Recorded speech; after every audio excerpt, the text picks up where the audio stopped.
It's a crime that Hollywood has glamorized for ages. What is all this about, huh?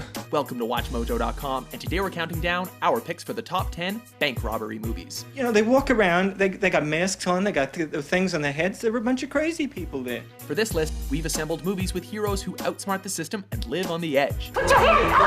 If a bank robbery is a central part of the plot, or if a movie revolves around it, then it could easily steal its way onto the list. Given that some of these bank robberies are the climactic scenes in their respective movies, consider this your spoiler alert. Thanks. So, sit back, relax, but don't get any ideas. I'm ready. Number 10, Point Break. It's gonna fly! Move it, move it! This surfer dude flick from the 90s is headlined by a baby-faced Keanu Reeves, who plays rookie FBI agent Johnny Utah. I'm actually really glad you found me. Johnny and his partner team up to bust a string of bank robberies committed by, you guessed it, surfers, who dress like former American presidents when they're doing their dirty deeds. We're styling. However, when Johnny goes undercover, he befriends one of the criminals, played by Patrick Swayze, and the two become star-crossed bros. It's that place where you lose yourself and you find yourself. With some memorable action scenes, this movie also became one of Hollywood's best bromance stories. After you, Alphonse! I insist! Number 9. Die Hard with a Vengeance. You are about to have a very bad day. Although it sounds morally backwards, there are times when bank robberies are badass, and times when they must be stopped. What was the lottery number last night? In this case, John McClane has to thwart a bank robbery, and we're on his side. It's a wild goose chase is what it is. When a German terrorist sets off a plan to rob the Federal Reserve, McClane must intervene, not only because of the robbery, but also because of the spree of bad activity he's been on. Piece of cake. Give us something harder next time. The third installment of the franchise combined all action movie tropes into one: explosions, robberies, and stunts. Yippee-ki-yay. Yippee-ki-yay, motherfucker. Number 8. The Lookout. That's right, Chris. They're all banks. This gritty indie flick centers on ex-jock Chris, who suffers a terrible accident that leaves his memory permanently impaired. Well, no, I can't remember any of it. Since he has to write everything down just to get through the day, the only kind of job he can get is as a janitor at a local bank. How many janitors do you know have any kind of power to speak of, huh? A former classmate approaches him with a business proposition that involves robbing the very bank he works at. That's the most important job of all. You're the lookout. Brainy and full of action, this heist flick will have you doubting its characters' decisions until the very end. I get caught, I'll take my chances. It's like you said, they might not even believe me.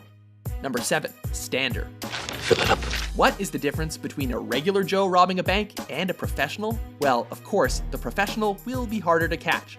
But when he's an ex-cop with insider knowledge, that makes it even more complex. The court sentences former Captain Andre Stander to 32 years imprisonment. Based on the true story of a South African police officer turned bank robber, this movie marked a star-turned shift for Thomas Jane. Andre Stander. Not again. Famous for the audaciousness of his crimes, Stander often robbed banks on his lunch breaks, only to return to the scene later as an investigator. Talk about a badass. Could you tell me exactly what she saw? You. Me. Number 6. Bonnie and Clyde.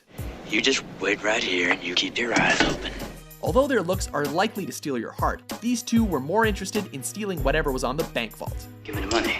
Often hailed as the first film of the new Hollywood era, Bonnie and Clyde resonated with younger audiences everywhere because of the youth and fearlessness of its stars. You're a knockout. The movie was based on the real-life titular characters who robbed banks and rural gas stations during the Great Depression. I don't want no rich man. With Warren Beatty and Faye Dunaway in the leads, it became a cult classic because of its openness about sex and violence. Not to mention that memorable bloodbath ending. Number 5. Butch Cassidy and the Sundance Kid. Hey kid, how good are you? It's impossible to discuss bank robbery movies without throwing in a Western. 1, 2, 3, go! After being abandoned by the rest of their gang, Butch and the Sundance Kid decide to rob the Union Pacific Overland Flyer on their own. There ain't what I'd call a fortune in there, Butch. Well, just so we come out ahead. That's the main thing.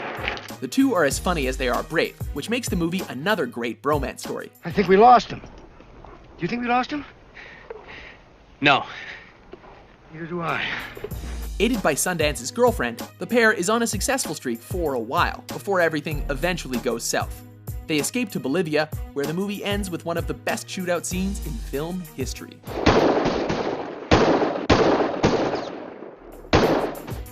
Number 4.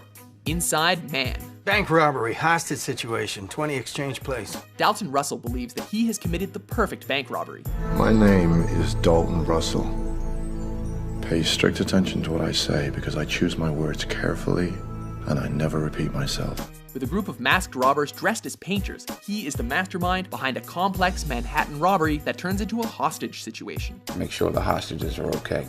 The entire film represents a conversation between Russell, who is inside the bank, and the detectives outside. Meet me at the front door. Things get more mixed up when the chairman of the board hires a fixer to protect the contents of his safety deposit box, which includes some incriminating documents and materials. The contents of that box are of great value to me. The movie is a brainy cat and mouse chase that keeps us on the edge of our seats. Number 3. Heat. Give me all you got! Give me all you got! Robert De Niro and Al Pacino in a movie where one is running from the other makes us wish they'll run into each other more often.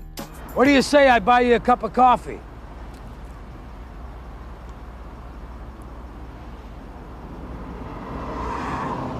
Yeah, sure, let's go. When a group of robbers leaves a clue after their latest heist, Lieutenant Vincent Hanna is in charge of catching them. Escaped in under 3 minutes. After being informed that the feds are onto him, Neil McCauley calls off their next heist. However, he soon decides to commit one final bank robbery, worth $12 million, in order to go out with a bang. Some of the biggest names of its time are in the cast, and this movie has been hailed as one of the most intelligent crime thrillers ever. We've been face to face, yeah. But I will not hesitate. Not for a second. Number 2.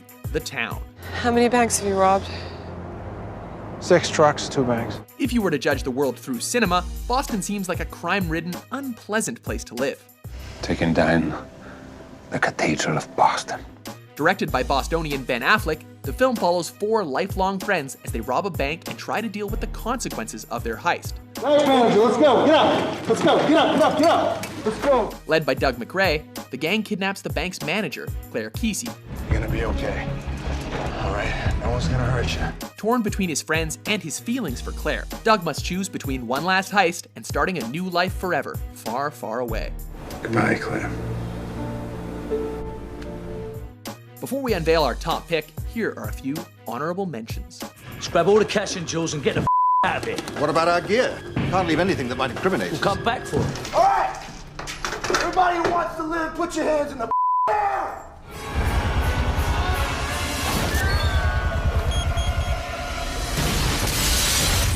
Okay. Thank you. They run a brick and tile company. Do what you're told and no one will get hurt. Over there, everyone. Number 1. Dog Day Afternoon. Nobody will get over there.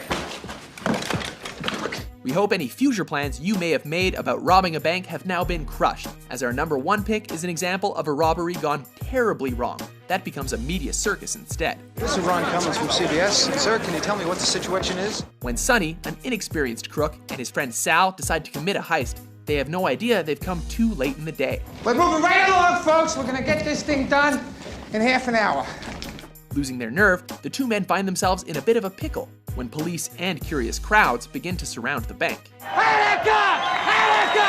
Attica! Attica! The based on a true story movie's anti-establishment tone and great performance by Pacino made it a hit among critics, and our top pick. I'm robbing a bank because they got money here. That's why I'm robbing it. Do you agree with our list? Remember whose idea this was, okay? What's your favorite bank robbery movie? Do you have any idea of how much money that is today? For more top 10s published every day, be sure to subscribe to WatchMojo.com. We done?